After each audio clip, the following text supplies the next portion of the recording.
Salon Moto Légende 2014, je suis avec Eric De Seyne, le patron de Yamaha Motor France. Votre présence dans ce salon, la présence de la marque, qu'est-ce que ça signifie pour vous?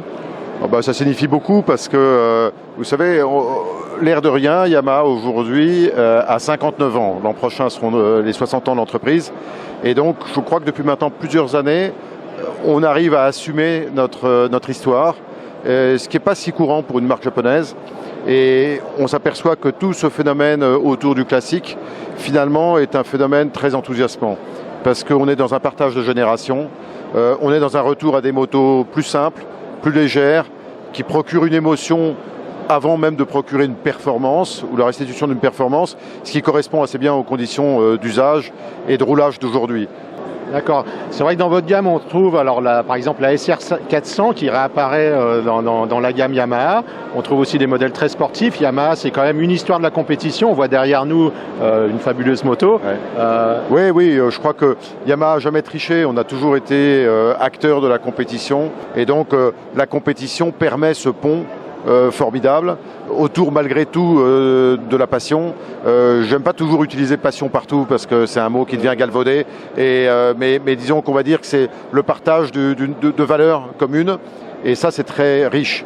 Et puis en fait, qu'est-ce qui s'est passé, c'est que on s'est intéressé d'abord, et ça c'était la volonté de Yamaha France, on s'est intéressé il y a plusieurs années à restaurer, à reprendre des motos de série. Il n'y a pas que la compétition, il y a aussi la moto de série, la moto avec laquelle nos clients roulent et avec laquelle il est encore possible de rouler. Et donc toutes les motos qu'on voit ici exposées ont été l'œuvre, le travail de nos mécaniciens, de nous-mêmes, pour essayer de remettre en route ces motos-là. Et puis derrière, évidemment, les motos de course sont la vitrine, comme elles l'étaient il y a 30, il y a 40, il y a 50 ans. Et donc on a derrière ça relancé une dynamique que je crois à la fois très sympa pour le groupe, pour la marque, et puis pour la proximité avec les clients. D'accord. Donc cette compétence, ce savoir-faire sur la restauration de votre patrimoine, moi j'ai déjà visité votre atelier, c'est fabuleux. Ouais. Vous le mettez aujourd'hui à disposition des clients Yamaha pour qu'ils puissent restaurer dans les meilleures conditions des anciennes machines. C'est le Yamaha Classic Service. Oui, le Yamaha Classic Service, ce n'est jamais que de nouveau le fait de raviver la flamme et la passion qu'il y a au cœur à la fois des gens de la marque, de nos clients et puis de nos concessionnaires. Donc en fait, on a voulu faire l'exercice par nous-mêmes, réidentifier le bon sourcing de pièces lorsque la pièce d'origine n'existe plus. Heureusement, dans beaucoup de cas, la pièce d'origine existe encore. Pas toujours toutes les références, mais on arrive tout de même avec les pièces d'origine à pouvoir déjà retrouver beaucoup de choses. Et puis dans ce qui manque, on a essayé de faire notre marché nous-mêmes, comme peut le faire n'importe quel client, c'est-à-dire sur Internet, dans des bourses, essayer de voir où étaient les bonnes rééditions. Et puis on a fait notre ménage, on a fait notre tri, pour vraiment essayer de conserver que ce qui nous semblait être conforme à l'esprit ou à la qualité de la pièce d'origine.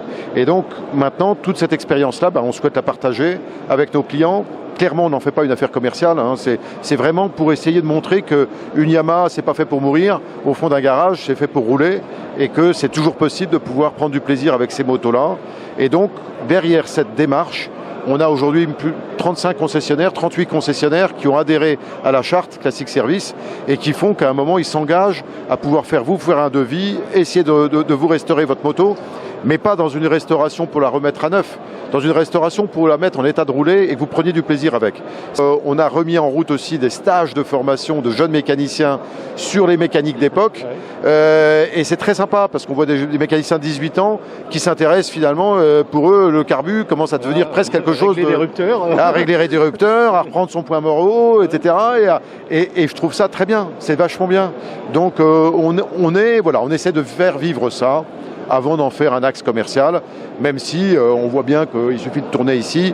Il y a beaucoup de motos neuves aujourd'hui qui suivent cette tendance-là. On est aussi dans le phénomène, mais j'essaye vraiment de distinguer les deux aspects. Il y a notre gamme d'aujourd'hui qui peut répondre à des résonances de motos d'il y a 20 ou 30 ans, et puis à ce qu'on fait en partage de communauté avec nos clients et nos concessionnaires qui en ont envie pour maintenir ce patrimoine actif. Merci beaucoup Eric de Seine pour ces informations, pour votre témoignage sur l'activité de Yamaha et puis pour avoir amené beaucoup de motos, y compris peut-être des motos personnelles d'ailleurs, je crois. Puisque vous-même, je ne sais pas si les gens le savent, vous êtes un motard, un vrai motard. Et chez Yamaha, c'est une tradition, je crois, à la direction de la Yamaha France, il n'y a jamais eu de personnes qui n'étaient pas motards, quoi. Non, je crois qu'on a tous été admiratifs, éduqués par Jean-Claude Olivier. On a eu la chance, moi j'ai eu une chance formidable de partager 20 ans de ma vie avec lui, d'une manière très intime, et nos meilleurs moments de partage, ils se faisaient à moto. Quand on faisait un trèfle lozérien ensemble, ou quand on allait rouler dans des courses de promo sport ou de promotion ensemble, ça fait partie de la culture. Je crois qu'aucun de nous ne sommes là par hasard. Vous, les gens qui sont autour de nous, on n'est pas là par hasard. Il y a une vraie sincérité. Et malheureusement, moi, je suis tellement au cœur du dispositif que j'ai beaucoup de mal à résister. Et donc, aujourd'hui, j'ai plus de 50 motos perso, quoi. C'est horrible. Je le dis pas à ma femme. Ici, je sais qu'elle ne verra pas votre vidéo. On ne lui dira pas. Mais parce qu'on le fait tous avec sincérité et que là, au moins, je sais où elles sont quand il y a des jolies motos qui sont sur le marché. J'ai pas envie qu'elles partent sur un collectionneur en Asie ou je sais pas où. Et donc, si on peut garder ça en France, vous voyez, donc la moto qui est derrière nous, je l'ai rachetée à Ferry Brower, qui était l'ancien mécanicien de Kenny Roberts, qui a remis en route le Yamaha Racing Classic Team. Et puis, il a souhaité arrêter. Et plutôt que ces motos soient éparpillées, finalement, moi, j'ai cassé la cagnotte. Ça fait 6 ans que tout mon bonus de Yamaha y passe. On voit aussi auprès de vous Christian Saron, qui est un fidèle incontournable de l'événement. Il était tout à l'heure sur le stand, mais il est d'ailleurs toujours sur le stand. Non, Steve Baker, il est aussi complètement dedans.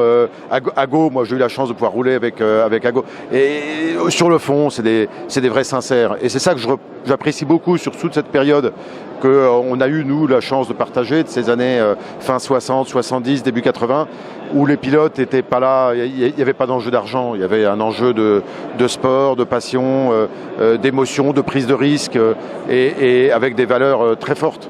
Et je crois que ça nous a tous marqués et on essaye tous de le faire encore vivre.